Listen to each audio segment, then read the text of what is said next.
Hello प्यारे बच्चों, आशा करती हूँ आप सब स्वस्थ हैं। और ये है आपकी English assessment worksheet number 3 schedule to be done on 16 August 2021 for class 9th। बेटा, आप सबको ये वर्कशीट सुबह शेयर कर दी गई थी और सब बच्चों ने अपने आप एक बार अटेम्प्ट करना था। और अब आपको मौका है सेल्फ असेसमेंट का।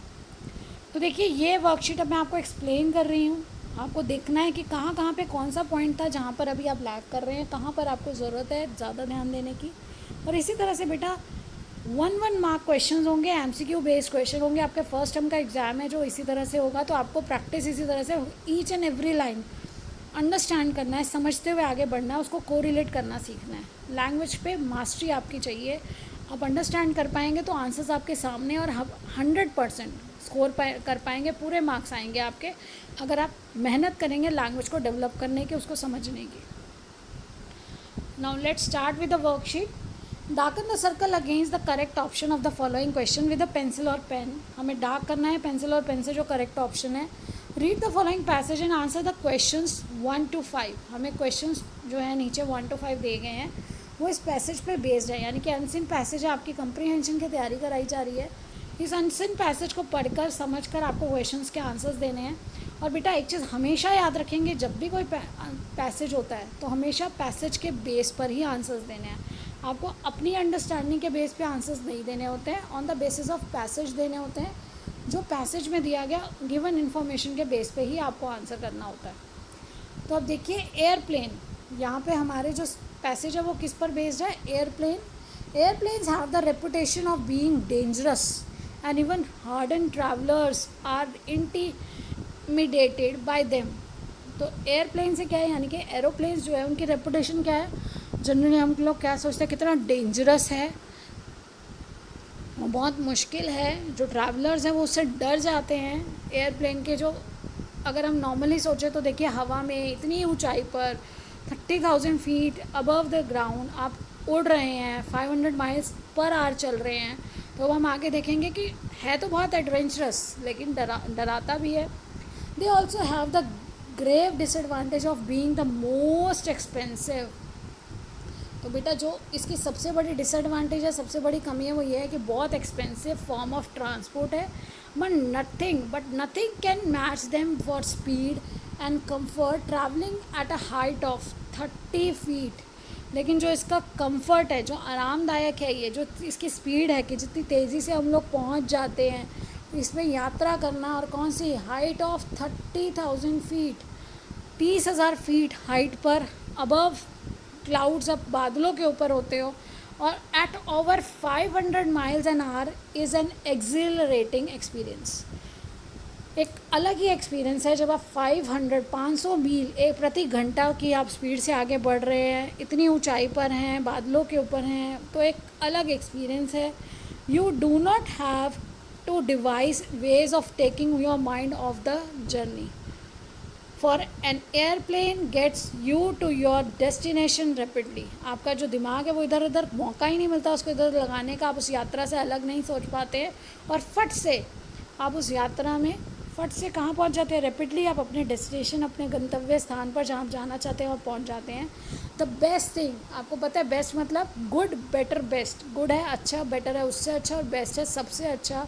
The best thing about air travel is that it does not make you feel tired after the journey. तो जो बेस्ट थिंग है, जो बेस्ट पार्ट है वो ये है कि आपको कभी भी थकान फील नहीं होती आफ्टर एयरप्लेन जर्नी। जो आप एयर ट्रैवल करते हैं, आप ट्रैवल करते हैं थ्रू एयर, उसमें कभी भी थकान महसूस नहीं होती, क्योंकि कुछ ही घंटों में For a few hours, you settle back in a deep armchair to enjoy the flight. The real escapist can watch a free film show and sip a hot or cold drink. आप कुछ ही घंटों में एक arm chair के ऊपर, एक आरामदायक chair पर बैठे हुए अपनी फ़्लाइट को एंजॉय करते हुए पहुंच जाते हैं। और जो रियल एस्केपिस्ट होते हैं, जो मज़े करने वाले, जिनका इधर उधर जो मस्त रहने वाले, उनका वो क्या कर सकते हैं, वो वहाँ पर बड़े मज़े से फ्री फिल्म शो भी देख सकते हैं, और सिप बाय सिप अपना हॉट ड्रिंक या कोल्ड ड्रिंक जैसा वो चाहे उसको एंजॉय कर सकते हैं। But even when such refreshments are not available, ऐसा भी होता है अगर सच ऐसी रिफ़्रेशमेंट्स अवेलेबल नहीं है, there is plenty to keep you occupied. तो बहुत कुछ है तब भी वहाँ पर करने के लिए। An airplane offers you an unusual breathtaking view of world एक अनयूजुअल, अद्भुत आपको व्यू देखने को मिलता है। जब आप ऊपर हवा में हैं तो आप उसको संसार को, पूरे उस राज्य को, उस पूरे कंट्री को बहुत आसानी से ऊपर से देख रहे होते हैं, उसकी शेप को देख रहे होते हैं। यू सोर एफर्टलेसली ओवर हाई माउंटेन्स। आप अगर हिमालय के ऊपर से जाएंगे तो वो हाई माउंटेन्स, जो हिमालय की चोटी है, जो हाईएस्ट पीक, वो दिख रही है आपको। डीप वैलीज, घाटियाँ दिख रही हैं गहरी। You really see the shape of the land. उस लैंड की जो शेप है, जो आकृति है, वो सब आपको अच्छे से दिखाई दे रही होती है इतनी हाइट से। If the landscape is hidden from view, अगर लैंडस्केप छुप जाता है, क्यों? क्योंकि कभी कभी हम बादलों के ऊपर चले जाते हैं प्लेन पे। You can enjoy the extra ordinary site of, हम क्या इन्जॉय कर सकते हैं? Extra ordinary site of unbroken clouds, क्योंकि हम क्या है, क्लाउड्स के ऊपर ट्रैवल कर रहे हैं। Plains that stretch out for miles before your eyes while the sun shines brilliantly in a clear sky. वो प्लेन्स दिखाई दे रहे हैं आपके माइल्स, और फिर ब्रिलियंटली जो स्काई में सन है वो कितनी तेज़ी से, कितनी अच्छी तरह से चमक रहा है, और क्लियर स्काई है तो आप सब कुछ उसको देख सकते हैं। The journey is so smooth that there is nothing to prevent you from reading और स्लीपिंग। और वो जर्नी जो इतनी आरामदायक, इतनी स्मूथ है, इतनी आराम से होती है कि उसमें आप बड़े आराम से रीडिंग कर सकते हो, सो सकते हो। You will not have to spend next few days recovering from a long journey. अगर हम थोड़ा लंबे समय के लिए ट्रेन में ट्रैवल करते हैं बेटा, आप लोग इमेजिन करेंगे अगर, तो आपको याद होगा कि आप कभी 2-3 दिन, 4 दिन के अगर ट्रेन में ट्रैवल किया, आपने 2 दिन के लिए ट्रैवल किया, तो आप 1-2 दिन तक तो ऐसे लगता है जैसे सब कुछ हिल रहा है। तो ऐसा कुछ नहीं होता। जब हम प्लेन की जर्नी से आते हैं तो वो रिकवरी, वापस अपने शेड्यूल में आने में हमें अधिक समय नहीं लगता।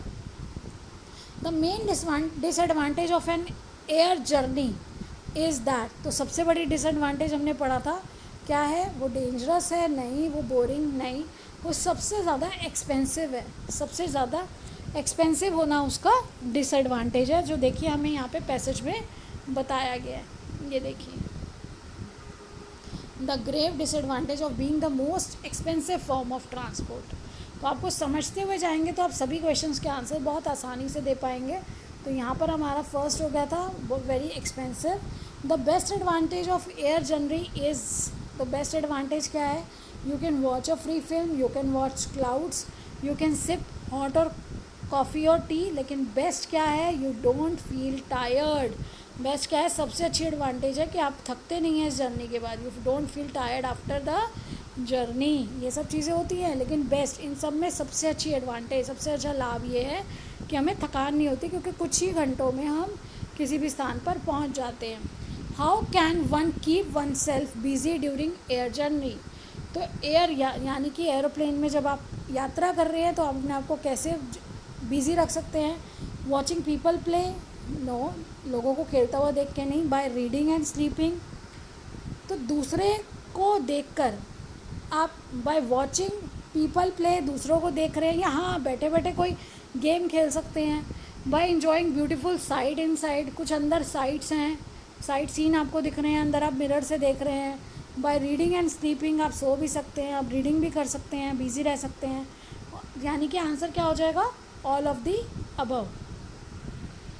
अब देखिए बेटा, कोविड अप्रोप्रिएट बिहेवियर आपको बार बार बताया जाता है, बार बार याद दिलाया जाता है। Wash your hands with soap and water regularly, always wear a mask and keep maintaining social distance of 6 feet और 2 yards। अब देखिए नेक्स्ट क्वेश्चन है, the accelerating experience that the author talks about. जो एक रोंगटे खड़े कर देने वाला एक अद्भुत एक्सपीरियंस है, वो क्या है? Travelling eight height of 30,000 feet, बिल्कुल सही। ट्रैवलिंग अबव द क्लाउड्स, बिल्कुल, हम इस हाइट पे होते हैं 30,000 फीट की हाइट पर। और दूसरा, हम बादलों के ऊपर ट्रैवल कर रहे हैं, travelling at a speed of more than 500 miles an our. तो ये सभी सही हैं, तो हमारा आंसर क्या हो जाएगा? बिल्कुल ठीक, तो हमारा आंसर हो जाएगा all of the above. Next देखिए, which of the following is a synonym of intimidated. तो बेटा सिनोनिम का मतलब क्या होता है? Same meaning. Synonym means same meaning, similar meaning. तो इंटीमीडिएटेड का मतलब है डरावना, डर, एकदम से जैसे हम डर जाते हैं, सोच के तो आपको डर लगता है, आपको डराया जाता है कि बहुत ज़्यादा डरावनी ऐसी जर्नी, हम इतना ऊंचाई पे हैं, बहुत तेज़ी से उड़ेगा। तो बोर्ड नहीं है, एक्साइटेड नहीं है, नन ऑफ द अबव नहीं है। हमारा आंसर क्या है? टेरिफाइड। अब इसके बाद देखिए नेक्स्ट है हमारा choose the correct determiner to fill in the blanks. तो देखिए उसके बाद हमारा जो क्वेश्चन है वो ग्रामर से रिलेटेड है, जिसमें हमें डिटर्मिनर का यूज़ करना है। तो यहाँ पर हमारा जो फर्स्ट क्वेश्चन है डिटर्मिनर्स का, हमें जैसे दिया गया कि 5 क्वेश्चन आपके कंप्रीहेंशन बेस्ड थे। और अब देखिए choose the correct determiner to fill in the blanks. हमें डिटर्मिनर का यूज़ करना है dash man that we saw turn out to be a thief. जिस आदमी को हमने देखा था वो क्या निकला, वो चोर निकला। तो कोई एक आदमी नहीं, पर्टिकुलर वो आदमी जिसको हमने वहाँ देखा था, किसी स्थान पर देखा था। तो एक जब पर्टिकुलर पर्सन की बात हो रही है, सर्टेन पर्सन की बात हो रही है, तो क्या आएगा, the man that we saw turned out to be a thief. वो एक चोर निकला। He told me that dash blue was her favourite colour. उसने मुझे बताया कि ब्लू क्या है, उसका फेवरेट कलर था। तो यहाँ एक ब्लू फेवरेट कलर था यह या एक, तो यहाँ पर इन सब की ज़रूरत नहीं है, कलर के आगे डिटर्मिनर लगाने की ज़रूरत नहीं है। तो इसलिए आंसर हो जाएगा नन ऑफ दीज। ब्लू तो ब्लू ही होता है ना बेटा, उसके आगे एक ब्लू बोलने की ज़रूरत नहीं होती है। अगर कोई शेड वर्ड दिया होता, रॉयल ब्लू या कुछ शेड दिया होता, तो कुछ ऐसा हम तब उसके अकॉर्डिंग देखते, लेकिन यहाँ पर्टिकुलर कुछ ऐसा नहीं दिया है। तो ब्लू कलर के आगे कभी कोई डिटर्मिनर यूज़ नहीं होगा। अब देखिए नेक्स्ट क्वेश्चन जो है हमारा, नेक्स्ट क्वेश्चन है dash sun is about to set. तो सबसे पहले बिना कुछ देखे ही देखिए यूनिवर्स, हमारे पास ये क्या है, यूनिक है। The moon, the sun, the stars, the Ganga, the mountains, rivers, sun, moon, इनके नाम के आगे क्या आता है, इनके नाम के आगे, इनके आगे हमेशा द आता है। इसमें आपको सोचने की भी आवश्यकता नहीं है, अ लेटर एन कुछ नहीं आएगा, हमारा आंसर आएगा the. Dash boots she is wearing look very expensive. वह जूते जो उसने पहन रखे हैं वो कैसे हैं, वो बहुत कीमती हैं, बहुत एक्सपेंसिव है। तो वह, पहले तो बेटा देखिए वो जूते हैं दूसरे के पैर में, आपको दूर से दिखाई दे रहे हैं, आपके पास नहीं है, नियर नहीं पता चल रहा। और दूसरा बूट्स यानी कि प्लूरल है, तो दैट नहीं हो सकता, दिस नहीं हो सकता, क्योंकि ये सिंगुलर, और सिंगुलर के लिए दिस और दैट यूज़ होता है। जो नियर है उसके लिए दिस होता है, जो फार है उसके लिए दैट यूज़ होता है। ऐसे ही अब यहाँ पर प्लूरल है तो दीज और दोज में से क्या आएगा, अगर नियर सेंस आता है कि हमारे पास में है, जो चीज़ पास में है वहाँ दीज होता है, लेकिन यहाँ पर जूते जो हैं हमसे दूर, वो सामने जो उसने पहन रखे हैं, तो क्या हो जाएगा, उसने पहन रखे हैं, वो हमारे पास नहीं है, हमारी पोजीशन नहीं है, हमारी कहीं क्लोजनेस नहीं दिखाई दे रही। तो वहाँ पर क्या आंसर आ जाएगा, दोस। यहाँ पर आंसर होगा दोस। I am going to Hyderabad again. मैं हैदराबाद दोबारा जा रहा हूँ। Dash weekend do you want to come. तो आने वाले जस्ट जो वीकेंड है, आने वाला जो पास में वीकेंड है, उस तब मैं कहाँ जा रहा हूँ, हैदराबाद जा रही हूँ या जा रहा हूँ, क्या तुम आना चाहोगे। तो यहाँ पर जो आने वाला समय है दैट नहीं आएगा, तो और प्लूरल नहीं है, वीकेंड है, प्लूरल नहीं है, अभी हफ्ते के एंड में, तो दीज और दोस्त नहीं है, क्या आंसर आएगा, दिस। जो आने वाला वीकेंड है, जो अभी सैटरडे संडे हम वीकेंड कंसिडर करते हैं, तो जो आने वाला वीकेंड है, मैं हैदराबाद जा रहा हूँ, क्या आप आना चाहेंगे। तो यहाँ पर देखिए आपके सारे क्वेश्चंस आपको पता चल गए। तो बेटा समझने की ज़रूरत है, अच्छे से समझिए, इसी तरह से प्रैक्टिस करिए। आपका जो क्वेश्चन आएगा फर्स्ट पेपर, जो फर्स्ट टर्म का पेपर होगा, वो इस तरह MCQ बेस्ड होगा। आपको अंडरस्टैंडिंग होनी चाहिए, तभी आप 100% करेक्ट क्वेश्चंस का आंसर, उसको अंडरस्टैंडिंग के साथ क्वेश्चंस को समझ के करेक्ट आंसर फिल कर पाएंगे, आंसर दे पाएंगे। और आई होप कि आप सभी अच्छे नंबर ले पाएंगे विद प्रॉपर अंडरस्टैंडिंग। कि अब कोविड अप्रोप्रिएट बिहेवियर आपको हमेशा फॉलो करना है। Wash your hands with soap and water regularly to stay safe against COVID-19, wear a mask and always maintain physical distance of 6 feet or 2 yards. Keep learning and enjoying. Stay blessed and healthy. Thank you. Have a nice day.